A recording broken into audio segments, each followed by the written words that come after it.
Araguaia, quando em 1978 tinha havido um conflito no Baixo Araguaia, na região de São Geraldo, e por causa desse conflito eu fui ameaçado de morte. E um policial me disse que eu morreria, né? Me fez ameaça. Isso foi a primeira vez. Você foi um homem que não quis encarar a morte, né? Não, apesar de ter passado 10 anos enfrentando ela de frente, mas na hora decisiva eu achei que, até porque eu fiquei sem mandato, né? E aí eu achei que eu não deveria mais nem concorrer à eleição, porque talvez eu pudesse ter o mesmo fim que os outros tiveram. Isso, é um sargento que... nós nos encontramos e ele perguntou se eu tinha medo de morrer. E eu perguntei a ele, tudo bem? Ele perguntou se eu tinha medo de morrer. Eu devolvi a pergunta e perguntei se ele tinha medo de morrer. Ele disse que não tinha medo de morrer. E eu falei com ele que eu também então não tinha medo de morrer não. Que se me matassem, colocavam outro no meu lugar. A igreja me substituía.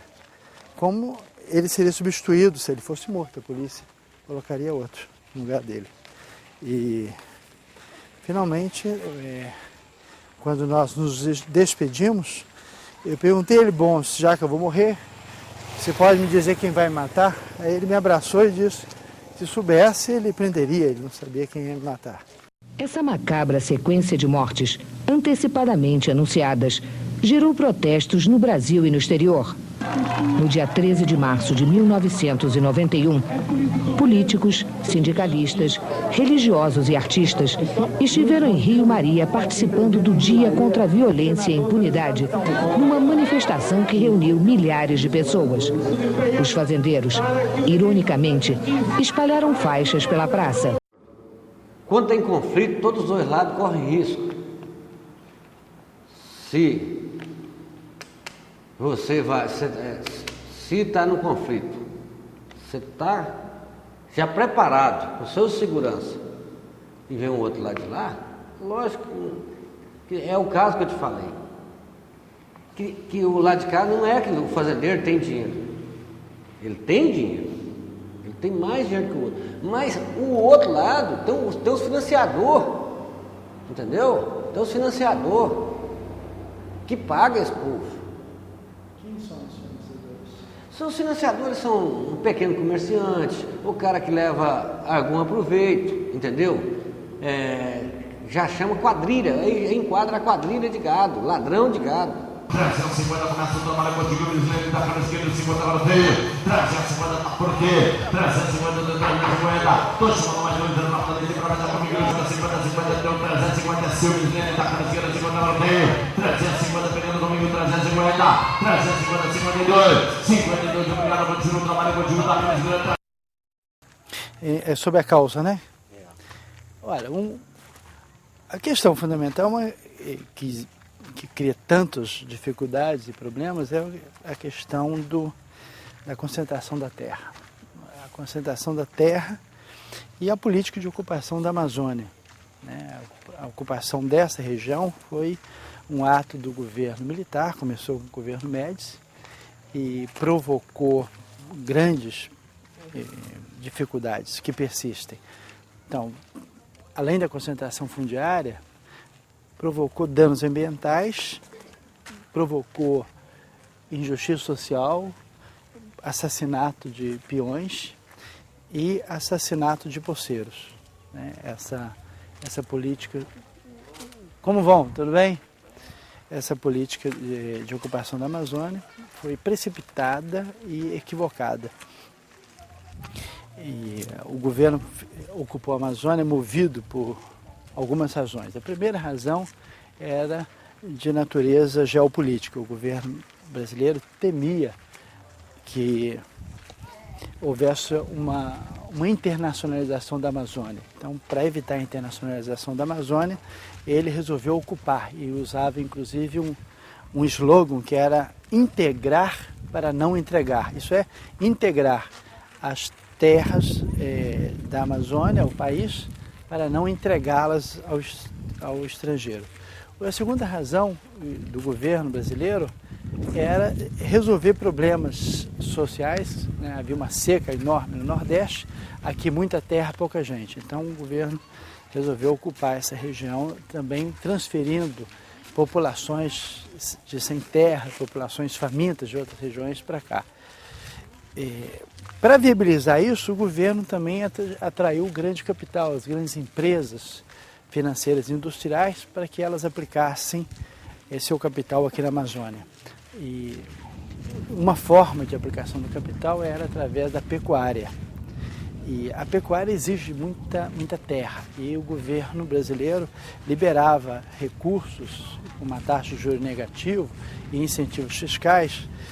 E tanto os empréstimos quanto os incentivos eram proporcionais ao tamanho do imóvel. Quanto maior a terra, quanto maior a propriedade, maior a liberação de incentivos fiscais e recursos econômicos. Com isso, nós tivemos propriedade aqui com até mais de 100 mil hectares. Grandes propriedades se instalaram aqui, expulsando populações nativas anteriores, já estabelecidas aqui, populações principalmente de pequenos agricultores. Alguns indígenas também sofreram com essa ocupação dessas propriedades. As propriedades, às vezes, se instalaram de forma mais ou menos regular, mas na maioria das vezes a titulação das suas terras nem sempre foram regulares. Houve sobreposição de títulos, houve expedição ilegal de títulos definitivos dos imóveis. Então foi realmente um caos fundiário, né, uma grande confusão. Essas propriedades, na verdade, se instalaram de forma completamente irregular.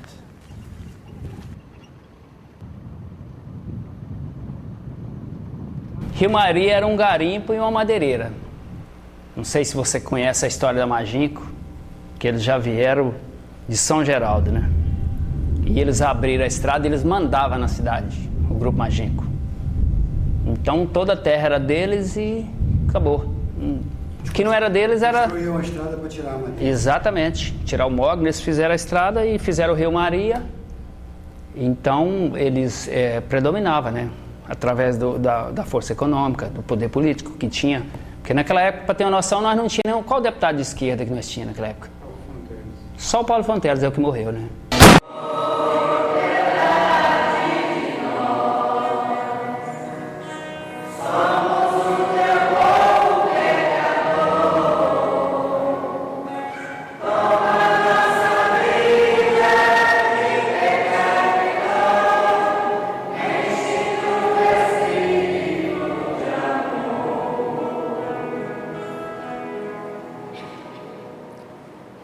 Deus Todo-Poderoso, tenha compaixão de nós.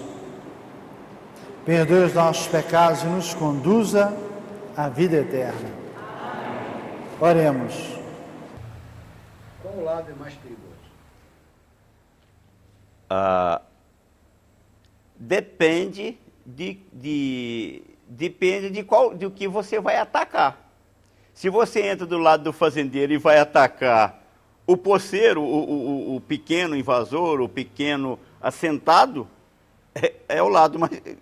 Aí não... E vice-versa, quer dizer, não existe um lado mais perigoso e nem... São dois lados.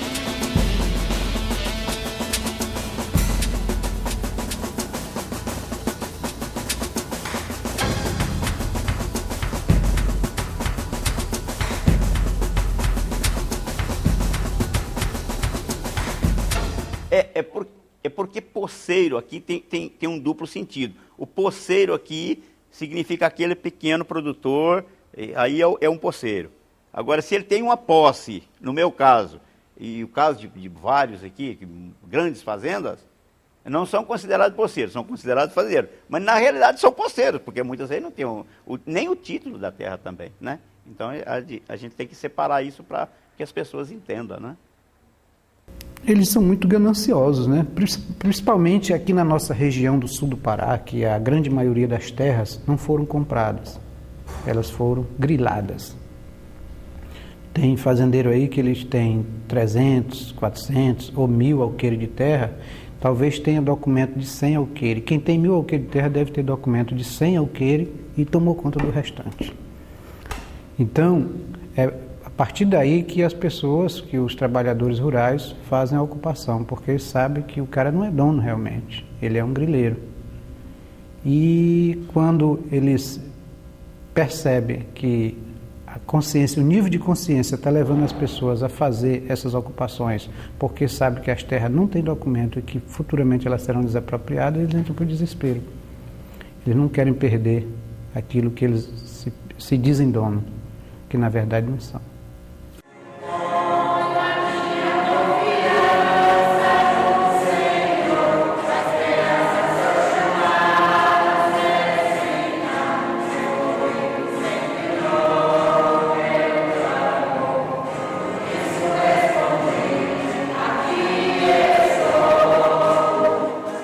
Em 88, em outubro, eu vim para Rio Maria, trabalhar aqui na cidade de Rio Maria.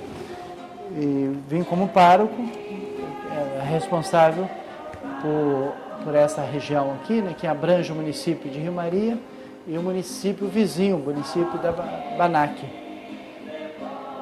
E permaneci aqui até final de 96. Quando eu vim para cá, eu já tinha uma experiência muito grande com o trabalho em áreas de conflito e já era ameaçado de morte, a situação era confusa, difícil. E ao vir para Rio Maria, a diocese imaginou que estava me mandando para uma região bem tranquila, uma região onde havia menos problemas. Contudo, chegando aqui, descobri que tinha muita violência, muito assassinato, que a situação não era tão pacífica como aparentemente a diocese pensava. E em 1990 houve o assassinato de 2 trabalhadores no mês de abril, dia 3 de abril, sequestraram e mataram o Brás, que tinha sido diretor do sindicato e era membro do PCdoB, e o Ronan, que ajudava o Brás. E ainda no mesmo mês de abril, alguns dias depois, sequestraram os 3 irmãos Canuto, o José Paulo e o Orlando Canuto. O Orlando sobreviveu, os 2 irmãos morreram. Nós então ficamos extremamente preocupados e eu me lembro que estivemos em Brasília com o ministro da Justiça da época, e eram em torno de 16 deputados federais e eu participei da audiência e reclamamos da insegurança e avisamos ao ministro que havia outras pessoas que poderiam ser assassinadas, incluindo o Carlos Cabral, o Expedito Ribeiro de Souza e o próprio Orlando, que havia sobrevivido recentemente. O ministro demonstrou preocupação, disse que ia fazer alguma coisa, mas nada foi feito. Finalmente, no dia 2 de fevereiro de 1991, assassinaram o Expedito Ribeiro de Souza. E essa morte foi terrível para nós. Uma morte tão anunciada, um mês antes do Expedito ser morto, o jornal Le Monde Diplomatique tinha publicado uma grande matéria de 2 páginas com a foto do Expedito e a legenda: "Este homem vai ser morto". Ele, como se diz, na época, isso foi em 87, né? São o quê? 15 anos? Ele era assim, por ser negro, muito simpático, tinha uns dentes, que eu tinha inveja dos dentes dele, que eu nunca tive dente que presta. Uns dentes muito bonitos, né? E uma saúde, entendeu? Era um cara que, se fosse para andar a pé daqui até a Redenção, entendeu? De uma vitalidade, né? O cara, como se diz, no contato que eu tive com ele, pelas poesias, andei bebendo com ele, ele não era de beber igual eu, que eu bebo mais do que eu acho que do que meus amigos todos, eu tenho consciência disso. mas ele não era de beber muito. Mas quando nós encontrávamos, a gente engatava mesmo e bebia muito.